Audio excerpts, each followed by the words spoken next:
But as you heard earlier, I'm a CPA. I have never used calculus. Never used it. But I do use statistics every single day. And that's important to my field of study. And so the new Mathways project is really taking a look at what are the, in reality, in the workforce, what are the critical mathematical elements necessary for students to be successful in that field of study. And so there are 3 different areas. One is going to be a STEM pathway for those majoring in science, technology, engineering, and math. But another is especially critical in business fields, accounting, and so forth. Finance is going to be a statistical pathway. For those majoring in some of the humanities, then a quantitative literacy pathway is more important. And so you don't need the calculus, but you do need quantitative literacy to understand. So we're also working on that. We had our first presentation on the new Mathways project at our last meeting. Hopefully we'll have the group endorse that, and that becomes that'll become the 6th part of our platform for recommendation. So that's kind of where we are with this progress, and hope it's helpful. We have our chair and our vice chair, which are open for Q&A from the audience, so about 15-20 minutes. 3. First, Jim, we owe you an enormous debt of gratitude for your years of service to Texas education. This commission were avid. Thank you. I think this commission really hit the heart of the matter in the teacher improvement system. But as a TNTP board member and a mentor to 6 urban school superintendents, one of the challenges we have in implementing these rational systems is administrative capacity. So teachers rightfully ask questions about why they're being evaluated in a certain way when their principals are not. What do you see as the logical steps for Texas policy to ensure we really have the capacity to implement modern systems like the one We talked about that, and you'll see, and I didn't touch on it earlier, but it is in the report. We feel it's very important that we develop effective principal and leadership evaluation tools as well. And I agree with you 100%. It doesn't do you any good to have a great evaluation system if you don't have evaluators that are well-trained and understand what the heck they're doing so that they can lead in the building. I mean, we all have been in buildings that have maybe some great teachers, but if they have a really crummy leader, then the building as a whole is certainly not going to succeed. I mean, Ginger's a great kindergarten teacher, but if she has a lousy principal, the rest of the school is not going to be able to go where it wants to go. So, yeah, we realize how important that is. I think it's touched on in there. I should have mentioned it earlier.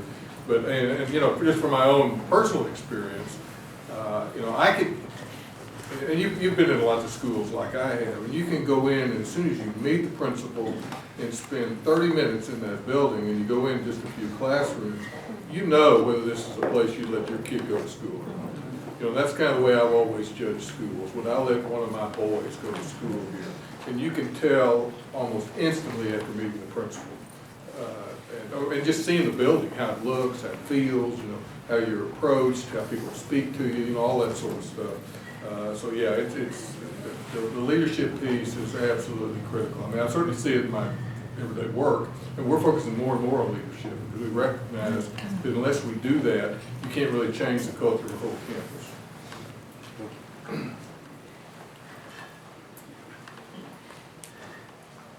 Christy?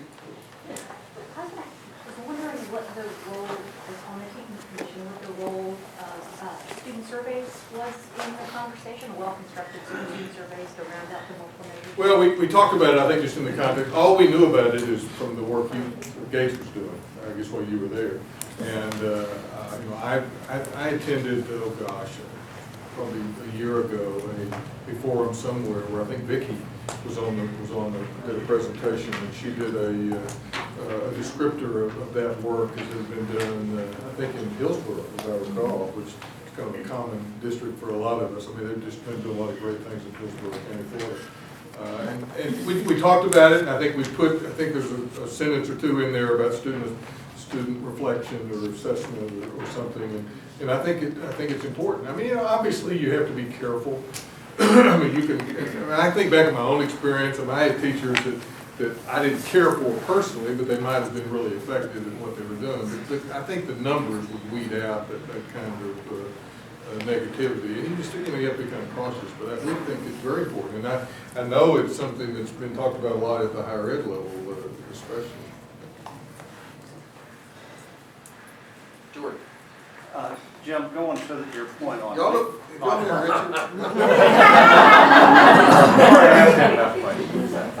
He was so Back to your articulate. point on. Yeah, he always didn't leave any questions. Your point on leadership, and I haven't really thought about this before, but you have a good teacher, classroom teacher that's trying really hard to do well, to improve their skill set, and they're in an environment with a subpar school leader. It's not a good building environment. Then how do you account for, when that teacher's being evaluated, how do you account for the quality of the school leadership, which has an effect on the teacher on an equitable basis? That's certainly a good question. I think one of the things we suggested is it's not just one evaluator for one thing. You also have peer evaluations, you have the student piece, and I think what the district or upper leadership has to be able to recognize that situation, and they're responsible for dealing with it and doing something about it. And I know, having been in that role as a district leader, I felt like maybe the most important job I had was to get the right principles. That's something I could control. I mean, I wasn't picking the teachers, and I wasn't doing all that, but I could make sure, it was my responsibility to make sure the principal knew what the heck they were doing. And we had the best people in those roles. And so I think that the system, if it's fair, and if it's broad enough with a number of different components, the peer evaluation as well as the student piece, that'll sort itself out to some degree. I mean, there's no perfect system. Yeah, no, I mean, we've been working at Abbott now for 2 years redoing our evaluation system. This is hard work. I mean, it's complicated. You got fairness issues. You have everybody's suspect a little bit. I mean, it probably happens at Houston Endowment to a limited degree. Well, maybe not there. So I know. I mean, I'm living it, so I'm very conscious of what you're talking about. But we have admins in our place that are college degreed, even masters, and some of them don't think they're being treated fairly. And so we're doing everything we can to make sure we have a system. Richard, if we go into the legislative session, everybody's talking about water, everybody's talking about accountability, and of course with the lawsuits, everybody's talking about special session on education finance. There's not nearly that kind of discussion about higher ed, and congratulations on getting TAC and the coordinating board to have all on one page. That should help.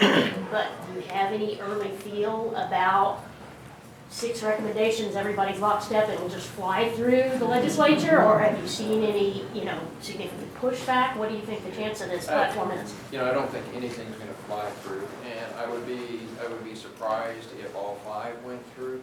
I think what will probably go through this time, because sometimes you plant the seed and you wait for another session before it actually germinates. Like on student success But, measures? but I think, that's one of them that I think will probably pass, more than likely, is the performance-based funding. I think there's great interest in that. And I think the metrics are right for us to be successful at implementation of that.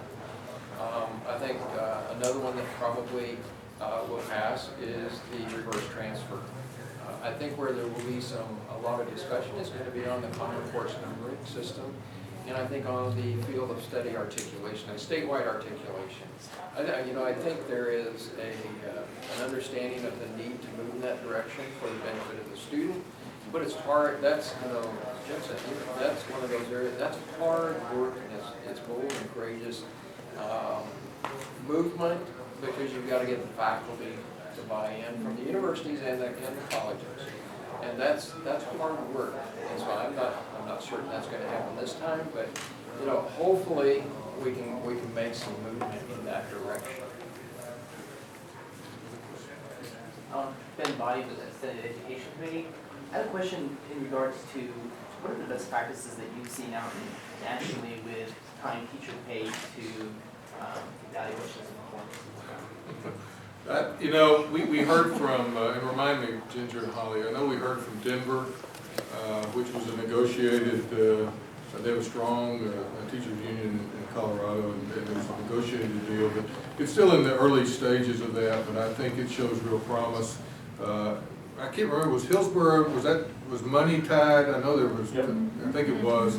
So that's a place you might want to look. And I would tell you, and I think that the Gates people that are here or in the past, in Christie's case, could talk a lot about Hillsborough. There's some really creative things. And it's a big district, a big urban district, but also got a lot of rural. I mean, it's a county. In Florida, the counties are all districts.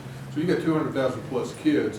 And they're from just every walk of life. So it's a great laboratory. And they're doing some really good, interesting and good stuff. So that's a place I'd probably urge the Senate to look at. You know, Austin has got now a handful, half a dozen schools, and they're going to grow next year into some more. From the beginning, when I first heard about their plan, I liked it. There's a certain simplicity to it that I think makes a lot of sense. You know, Houston's a little further along. Theirs is much more complex, at least I thought it was. Maybe it's just I was a quantitative guy, I guess. I wasn't